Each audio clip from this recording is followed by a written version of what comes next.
Here's a cool book. Hi, everybody. I love this book. It's called She Persisted. I'm sure you've heard a lot about that lately, and we all know that the more we persist, the better it is. And in order to persist, we have to have something to persist against. So we can almost be glad for the pushing that we have to do, because why not? This was actually written by Chelsea Clinton, President Clinton and Hillary Clinton's daughter, and it's illustrated by Alexandra Boyger.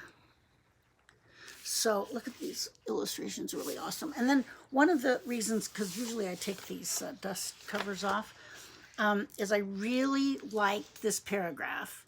It says, "She Persisted," this book, "is for everyone who has ever wanted to speak up but has been told to quiet down, for everyone who has ever tried to reach for the stars but was told to sit down, and for everyone who has ever been made to feel unworthy or unimportant or small."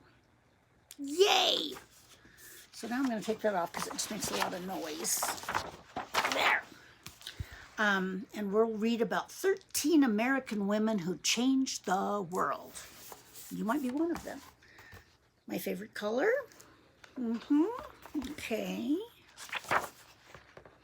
And this book was inspired by, look at this great title page, She Persisted.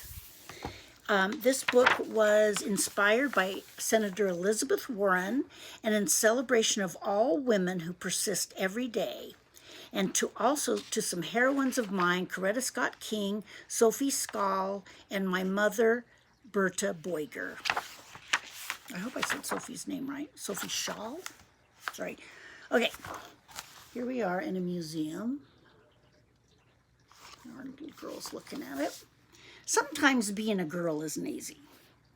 At some point, somebody will probably tell you no, will tell you to be quiet, and may even tell you that your dreams are impossible. Don't listen to them. These 13 American women certainly did not take no for an answer.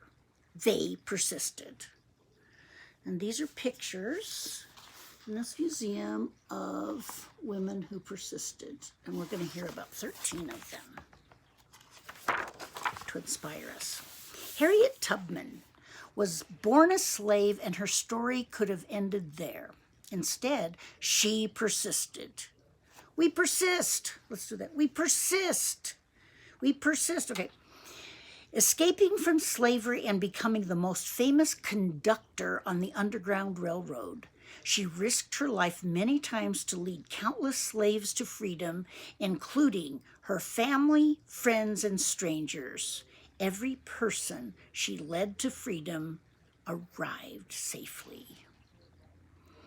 And actually, a quote from her is, "I should fight for my liberty as long as my strength lasted." There's a beautiful illustration of her saving countless lives. The Underground Railroad. She was so brave. And then we have Helen Keller. Once Helen Keller became blind and deaf as a toddler, few people thought she'd be able to learn to read, write, or speak. But what'd she do? She persisted, yes. Helen learned how to do all three, and not only became the first person with deaf blindness to graduate from college, but she used her story to help fight for more opportunities for people with disabilities in the United States and around the world. And one of her quotes is, "One can never consent to creep when one feels an impulse to soar." There's a picture of her being taught by, yes, she graduated, Annie Mae Sullivan. That's her teacher. How about Clara Lemlick, one of the suffragettes? After her family fled poverty and the threat of violence in Ukraine for a new home in New York City, Clara Lemlick got a job working at a garment factory. She wrote that the factory's conditions made women into machines. So what'd she do? She persisted, organizing picket lines and strikes that ultimately helped win better pay, shorter hours, and safer working conditions for thousands of workers, both women and men. And one of her quotes is, "I am one of those who suffers from the abuses described here, and I move that we go on a general strike," which is one of the more American things we can do, is to protest and to strike. And she got better conditions because of it. You see the Statue of Liberty there in the background? Thank you, Clara Lemlick. Nellie Bly became a reporter in part because a mail writer had said that working women were a monstrosity, and she wanted to prove that women could do anything. At times, putting her safety at risk, what did she do? She persisted throughout her career in exposing real monstrosities, pretending to be a sweatshop worker and a patient in a mental hospital to show how badly people were being treated. How brave is that? And a quote from her is, "I have never written a word that did not come from my heart, and I never shall." Nellie Bly. Thank you for your courage and your persistence. So inspiring. Virginia Apgar. Inspired from an early age by her brother's childhood illnesses, Virginia Apgar was determined to be a doctor long before many girls had such dreams. Even though she qualified to be a surgeon, the male head surgeon at her hospital discouraged her because she was a woman. Nevertheless, what did she do? She persisted, becoming an anesthesiologist and creating the Apgar score to test a newborn baby's health, which hospitals all over the world still use today. And a quote from her is, "Nobody, but nobody, is going to stop breathing on me." And that meant the babies. So here's all the babies. Great illustration. This is her being a child wanting to be a great doctor, and she is one of the most famous doctors around the world. Okay, Maria Tallchief. After Maria Tallchief's family moved to California partly to support Maria's dreams of becoming a dancer, she was teased by students in school for her Native American heritage and later was encouraged to change her last name to something that sounded Russian, since many professional dancers at the time were from Russia. But what did she do? She persisted, ignoring all the taunting and poor advice to become the first great American prima ballerina. And she says, "It never occurred to me to say it hurts to do that." Beautiful. Maria Tallchief. And then we have Claudette Colvin, a 15-year-old riding a bus home from school in Montgomery, Alabama. Claudette Colvin was expected to give up her seat to a white woman just because she was African American. In her refusal to get up, what did she do? She persisted in taking a stand for what's right, helping to inspire Rosa Parks to make the same choice 9 months later in an act many point to as starting the modern civil rights movement. And a quote attributed to Claudette Colvin says, "I knew then and I know now that when it comes to justice, there is no easy way to get it. You can't sugarcoat it. You have to take a stand and say, this is not right."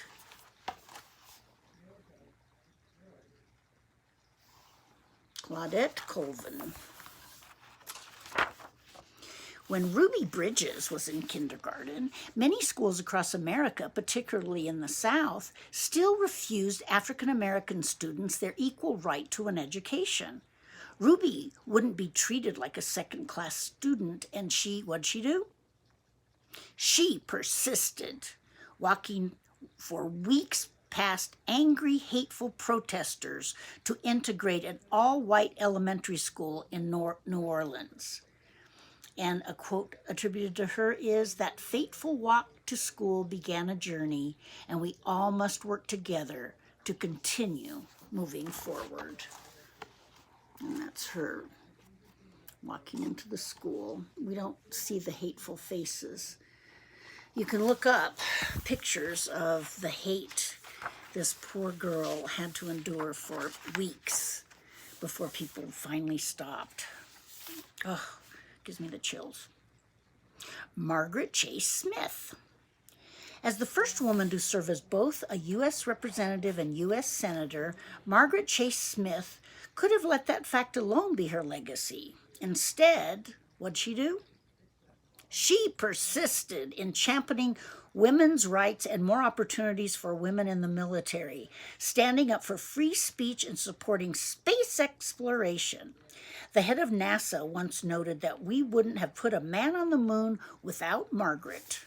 And her quote is, "The right way is not always the popular and easy way. Standing for right when it's unpopular is a true test of moral character." And there she is, persisting. Margaret Chase Smith, thank you. Sally Ride. Sally Ride always believed women could succeed in any math or science career. Although not everyone agreed, she persisted. And she became the first American woman in space. But that wasn't enough for Sally. She traveled into space once more and then created science and engineering programs specifically for girls so she could help generations of young women achieve their dreams too, both on Earth and in outer space. So this is us seeing her on TV, and this is her being able to go up into space. And her quote is, "Young girls need to see role models in whichever career they may choose, just so they can picture themselves doing those jobs someday. You can't be what you can't see." Smart words. When, as a kid, Florence Griffith Joyner visited her father in the Mojave Desert, he would urge her to run faster and faster, to run fast as a jackrabbit. Even when she had to leave college to help support her family, she persisted in her training on the track, then went back to school and got faster and faster. Her unbroken world records in the 100-meter and 200-meter sprints set at the 1988 Summer Olympics means she is still the fastest woman ever. And she says, "When anyone tells me I can't do anything, I'm just not listening anymore." Impressive. And is this our last one? Let's see. No, we have two more. Oh, are we going to make it? I mean, I'm trying to get this in under 15 minutes because, anyway, Oprah Winfrey, you know all about her, I'm so sorry to say, and Sonia Sotomayor. In fact, I have books about both of them. So we don't have time. Let me just give you their quotes. Oprah Winfrey said, "The biggest adventure you can ever take is to live the life of your own dreams." And Sonia Sotomayor said, "I have never had to face anything that could overwhelm the native optimism and stubborn perseverance that I was blessed with." So let's tip our hats to being natively optimistic and stubbornly perseverant. And now I have to say goodbye because 15 minutes is coming right up. Thanks for being here.